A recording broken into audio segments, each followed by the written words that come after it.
This is my husband Garrett. Today we are continuing our series about what we find annoying about the types.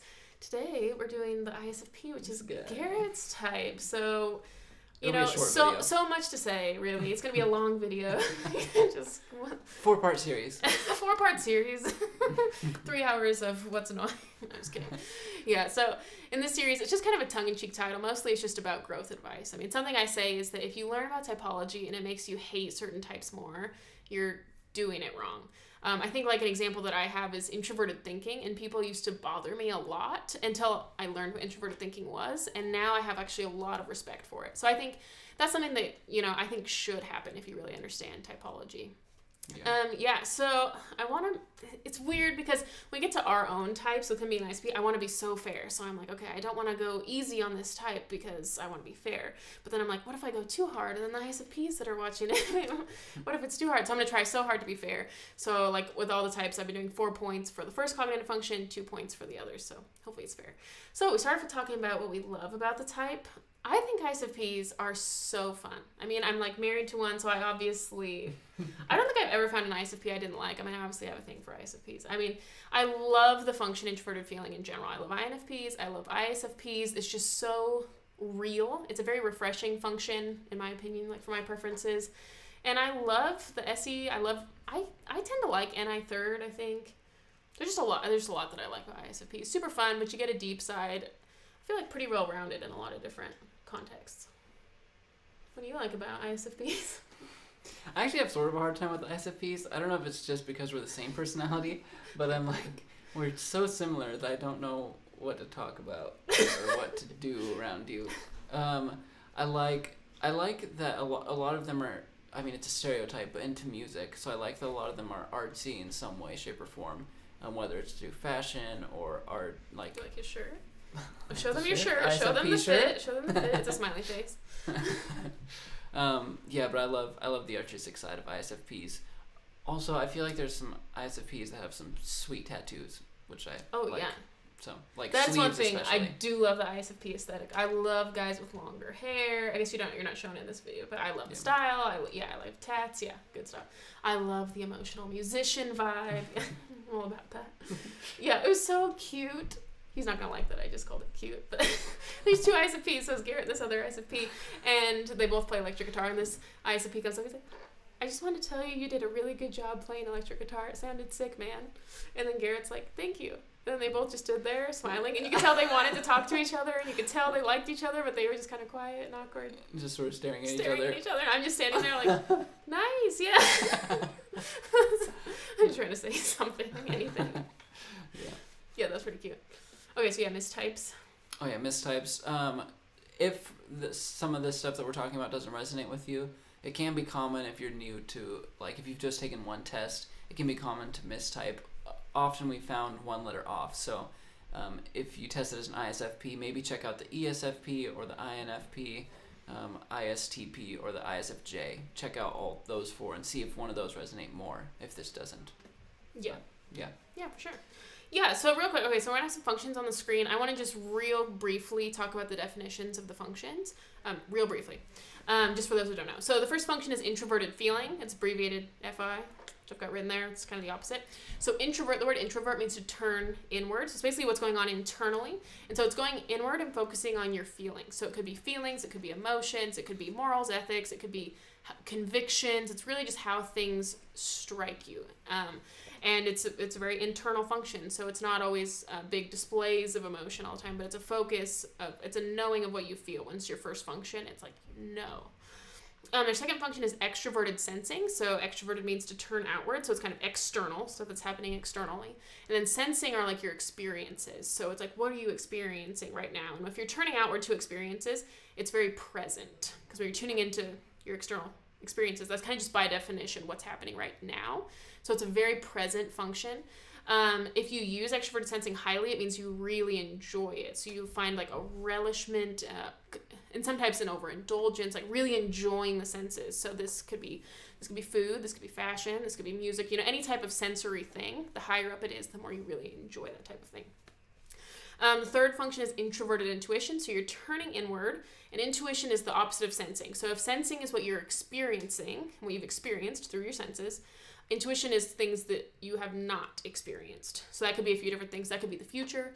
That could be patterns between things, like reading between the lines. So the lines are what you're actually experiencing.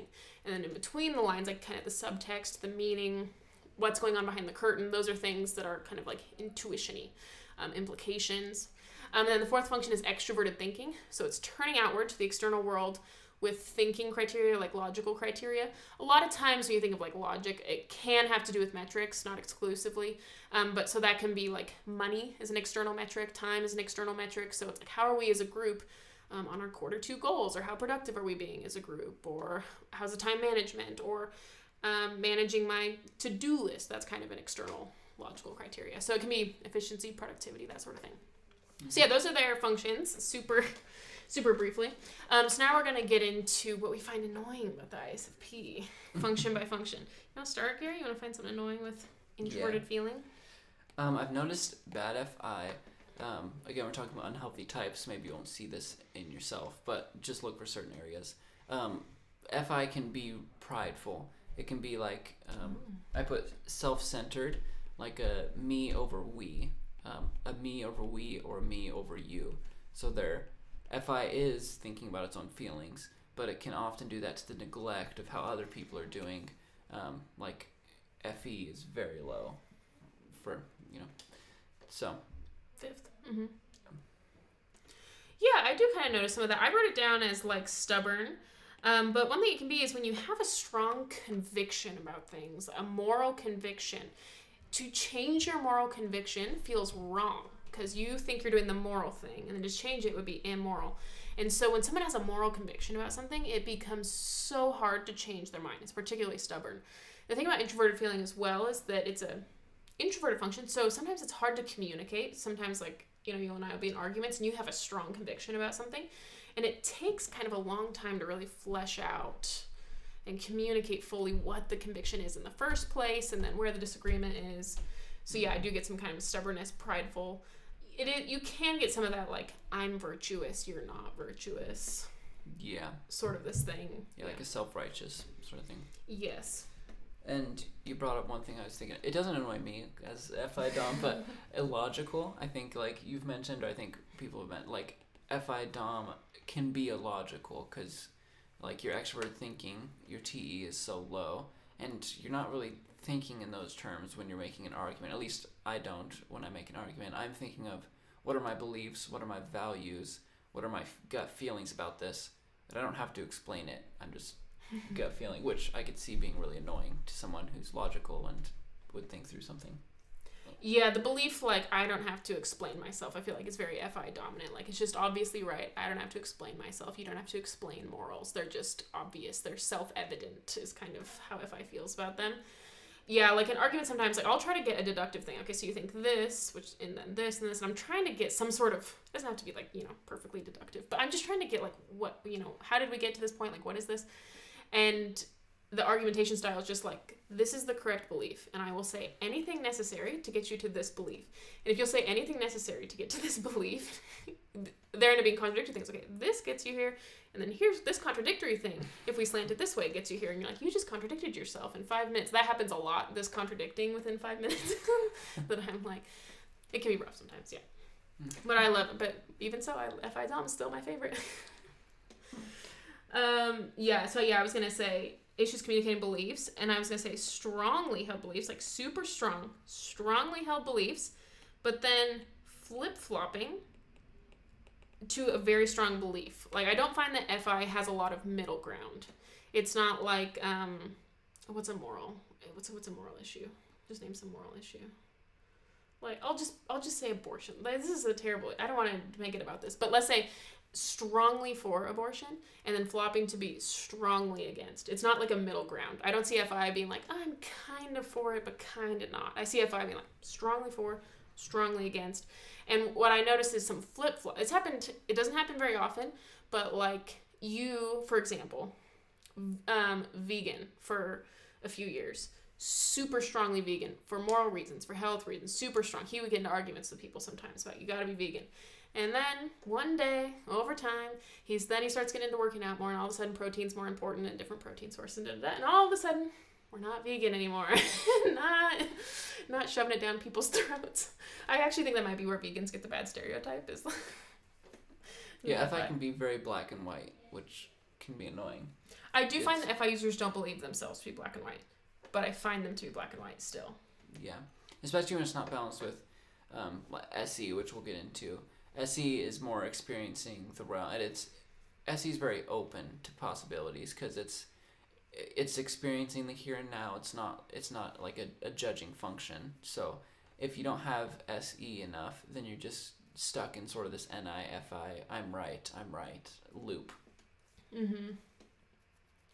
Yeah, another example that he had was he was super into this Calvinism, so believing in like God predestined everything, that like everything's predetermined basically, like destiny, very predetermined, and he was super adamantly for that, like I don't know, 10 years ago, for the next 5 years after that, and super for it, would get into arguments with people, and then flipped, and now he's like, nope, free will, now kind of like adamantly the opposite.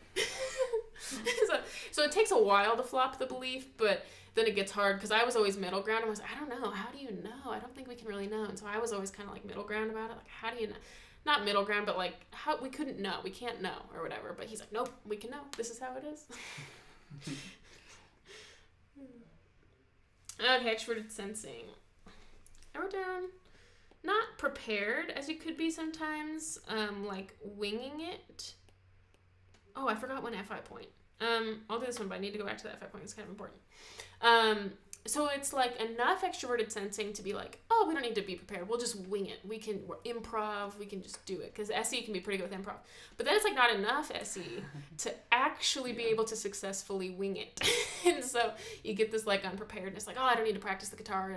I'll just wing it. I'll just feel it out. And then you get there and like, some wrong notes. And yeah, I think SE being low it's like you put too much estimation of yourself into your SE, and then it doesn't show up because you didn't prepare. Like you need to prepare as an ISFP at least. Maybe ESPs don't need to prepare as much, but ISPs you need to prepare at least some. The thing I was gonna say is too much FI. I could have put this in the FI or the TE box, but too much career issues. TE can be very career-oriented, money-oriented, climbing ladder, whatever. Garrett has had 23 jobs in the last 6 years. You count them up? Yeah. Yes, a lot. So, and the reason, I put it in this box because the reason that he switched all these jobs is because he didn't like them quite enough. So it becomes this whole thing. So FI, this is the pattern with all the types. So the pattern is their dominant function wants something. So they create a behavior that they think will get them what they want, but it's actually a self-defeating behavior, and it gets them the opposite of what they want. So in the case of FI, they say, I don't want to go.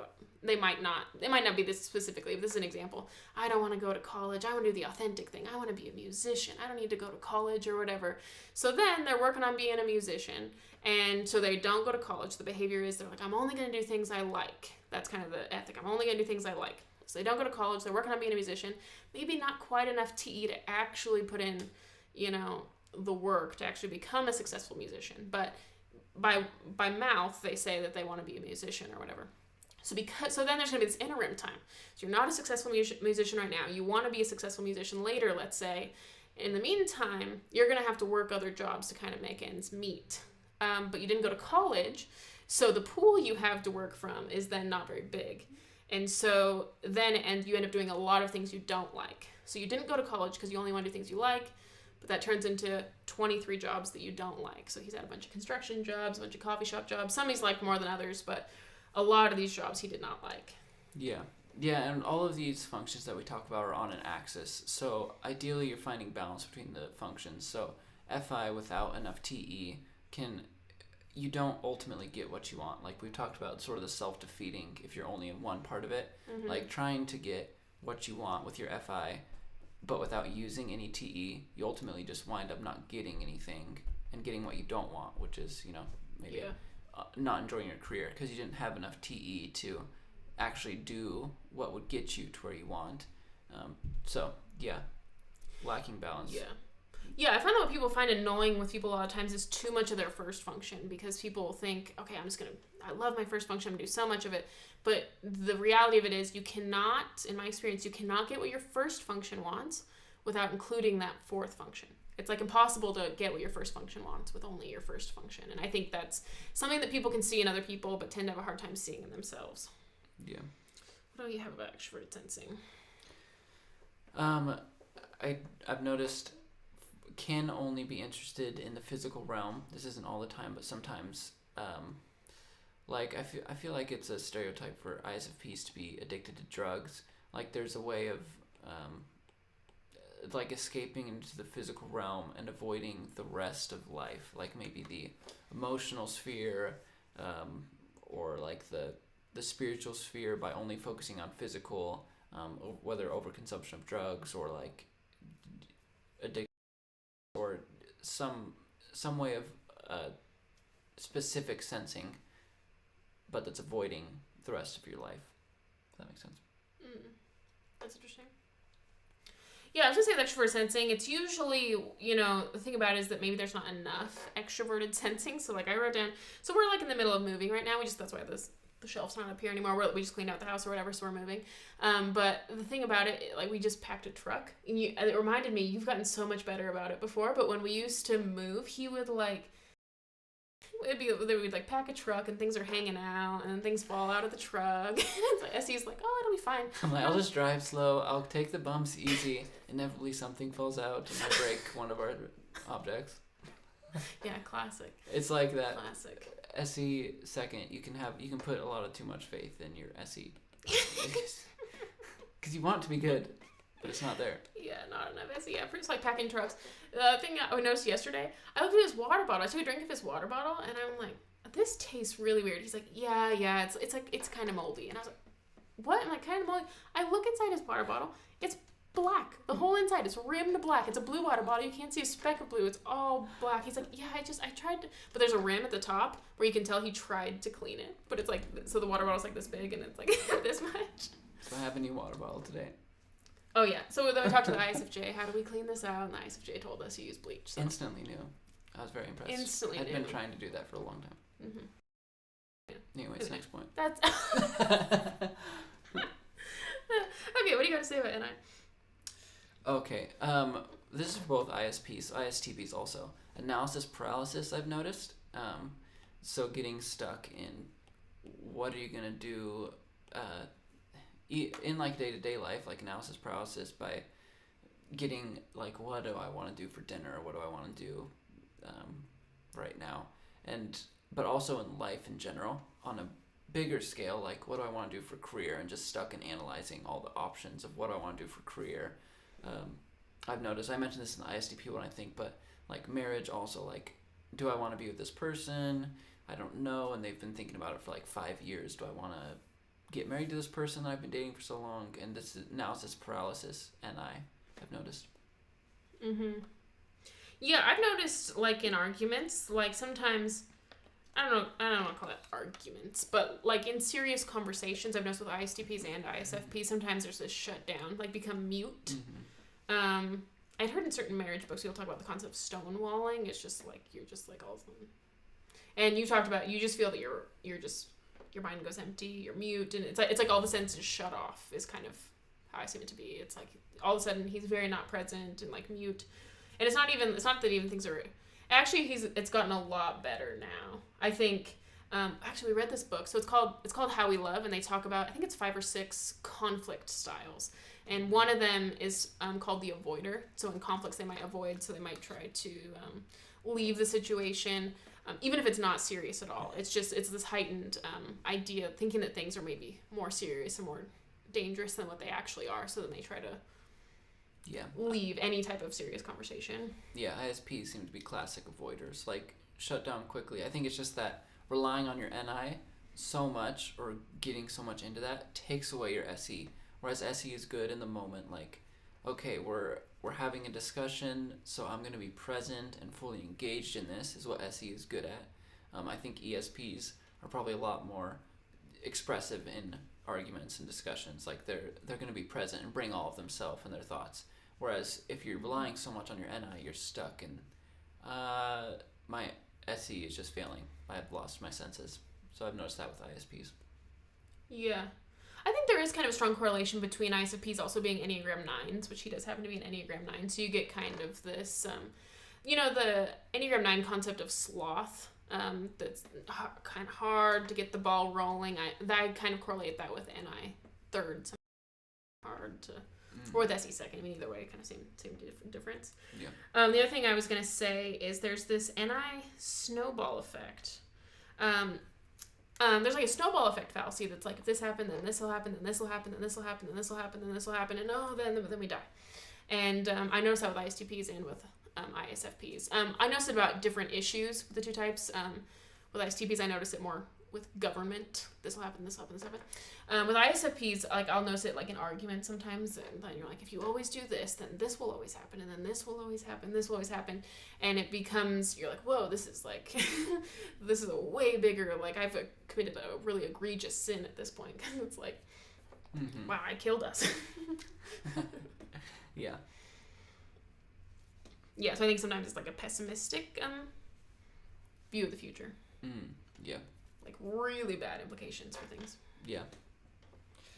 All right. You got anything else for? You look Nope. like you're done with that. No. Cool. Oh yeah, sorry. Do you have anything else? Notice. Oh. Look, my phone's ringing. Sweet. All right. I've noticed for TE, TE low. We've sort of talked about a little bit, but like lazy or procrastinating with that low TE. If they haven't gotten into it enough, they can put things off that are important. I guess a prime example, I've had like a car, my license plates I just took to get like registered, and they had not been registered for like the last 2 years, so they're like 2 years expired. His license, yeah. And I took it in. Turns out I didn't even have a title for the car, so it's like this TE. This stolen, so it was effectively basically a stolen car because he doesn't know where he got the title. He doesn't know if he had one. He doesn't know if he lost it. So I had to go through this whole massive process because of this TE, like low TE procrastination and not getting it done. But then there were communication issues with it too. So he goes to DMV and they're like, okay, yeah, we'll send him a letter. If they don't get back to us, we'll give you the title. Then the car is technically yours. So Garrett's like, okay. So a couple months go by, nothing's happened. He goes back into the DMV and they're like, no, you misunderstood us. You're the one who has to send the letter. So he had interpreted. That's kind of a classic. So he had to send the letter. So he sends the letter, then he goes back. So it took probably like 6 months to renew his license plates because it turned into 8 other things. Yeah, I've noticed very bad, can be very bad in unhealthy forms at like details and getting small details done. Yeah. Super funny. Okay, I notice overestimating in his favor or underestimating in his favor. So we'll be like budgeting or whatever. So we're going to do this like California trip we're going to do or whatever. So at the start of this, we're like, okay, how much money can we save up during this time? And Garrett's like, oh yeah, we can save up $20,000. And I'm sitting there and I'm like, I don't know. I don't think we can. I'm like, can we crunch these numbers? Can we crunch like where this came from? And then you realize that it came from overestimating a lot of places. Well, I'm going to get a job that's going to be $40 an hour, and I'm going to work overtime. And you all of a sudden go this, you're like, even with all those amazing numbers, it doesn't even come out to be that much. Or like we're estimating for the trip. And so we're going to do 6 full days of driving for this trip. And you estimated it was going to be like $130 for the whole trip. You're like, nah. That's why I always feel bad for ISFPs, because then they set these goals and then they don't reach them, but it's just because it was just too lofty to begin with. You know what I mean? Sometimes they do. I've noticed that ISFPs will put in all the work necessary. They do all the stuff, but then it's not the goal that they set because it was just too high of a goal to begin with. Yeah, if I knows what it wants and it has, I think, really big dreams, really big aspirations and desires, so you can set these big aspirations, desires, and then with a low TE, you like care enough to get a goal, but your goal is your TE is low enough that you just set this massive goal, and then you don't have high enough TE to do the steps to actually get to that goal. So it's like you can be really good at creating a goal, but not fulfilling the actions that it would take to get that goal. Whereas TE understands, if I'm going to set a big goal, I need to start doing big actions consistently for the next X amount of time. Mm-hmm. Yeah. One thing I heard, I have not heard this from you before. I've never heard this from you, but I have heard this from other ISFPs that's kind of like goal setting. Goal setting is bad. Hustle culture is bad, and it's kind of this like. And I do understand to some extent what that is, but a lot of times it's more of this like doing something is bad. You should just do what you want, free flow, man. Like you don't need to be this cog in the system. Like you just do you. You don't need to. It's just too overwhelming to set goals. Like no. Yeah. It's just like pretty much it's excuses for yourself. It's creating a philosophy for why you don't have to do so much. Right. Yeah. There's like I'm trying to think, like a stereotype of ISFPs that, like the van life, I guess, where it's like you make it authentic enough, like because your TE is bad, and so it's sort of a way of, well, I'm not doing enough with my life, so I'm just gonna settle with doing a van life or something, because it doesn't take a lot of money, so I won't have to do as much. There can be like this laziness that sort of long term in life just makes you settle because you've gone so long without developing your extroverted functions, SE and TE, that now you're suffering the consequences of, well, I don't have any options now since I haven't done enough in my life. Yeah, interesting. Do you have anything else? I put that low TE, they can have a lack of leadership.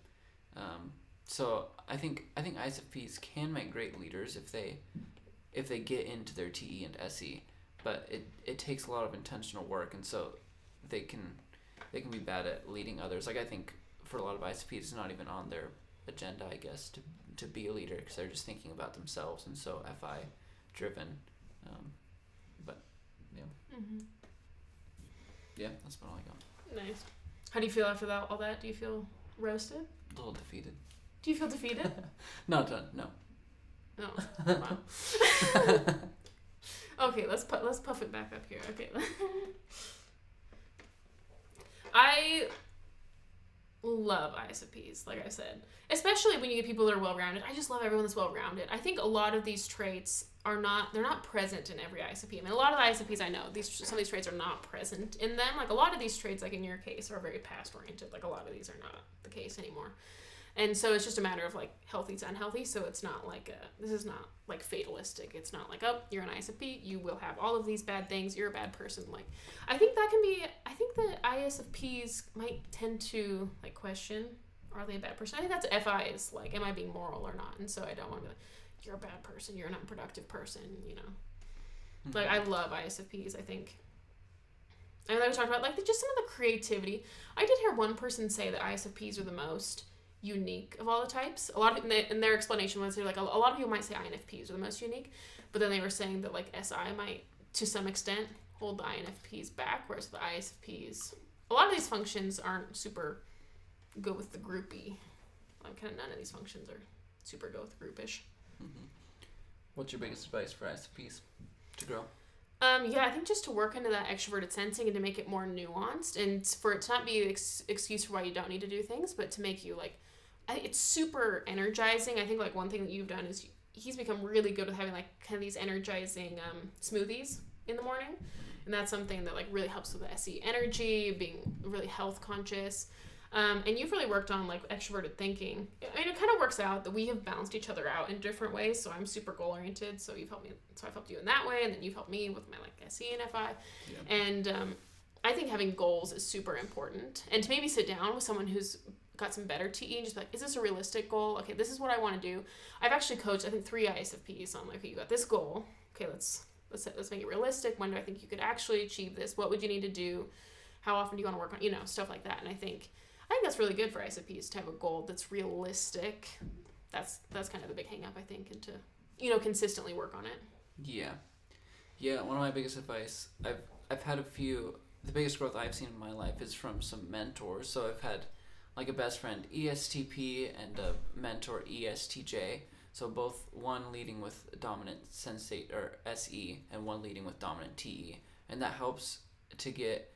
I think a lot of times the problem with ISFPs can be that you get so looped into yourself and analysis paralysis, like we were talking about, and shutting down and not showing up in the world in the way that you FI want to, but you're not actually TE or SE doing it.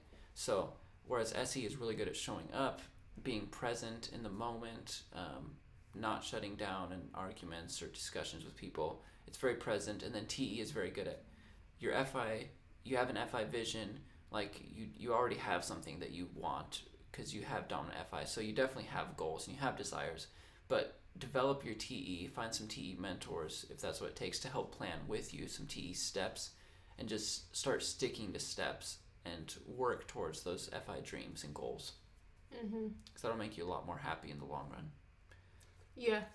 Yeah, I was working with an ISFP, and he said that he had goals, and he would say, okay, on this day I need to do this, and this day I need to do this. But he's like, I just never stick to my calendar. He's like, I just never have done it. And he's like, I'm going to make the decision. He's like, and I'm going to do it. And then he stuck to it, and he's like, really all it is just a decision. I thought that something was going to be unlocked in my brain, that I'd just be a different person who sticks to myself. And he's like, really, it's just a decision I made. And I just decided I'm going to do this. It kind of reminds me of, I don't think Justin Bieber's an ISFP. He could be an ESFP, I'm not quite sure. But it just reminded me of him in an interview when he didn't ever think he could be faithful because he'd cheated on a bunch of people or whatever. And so when he got married, he didn't think he could ever be faithful. And he's like, I just had to make the decision. I just had to decide. Nothing magical was going to happen. I just had to decide to kind of have the willpower and the discipline to do it. Yeah. Which I think is kind of TE, just the discipline.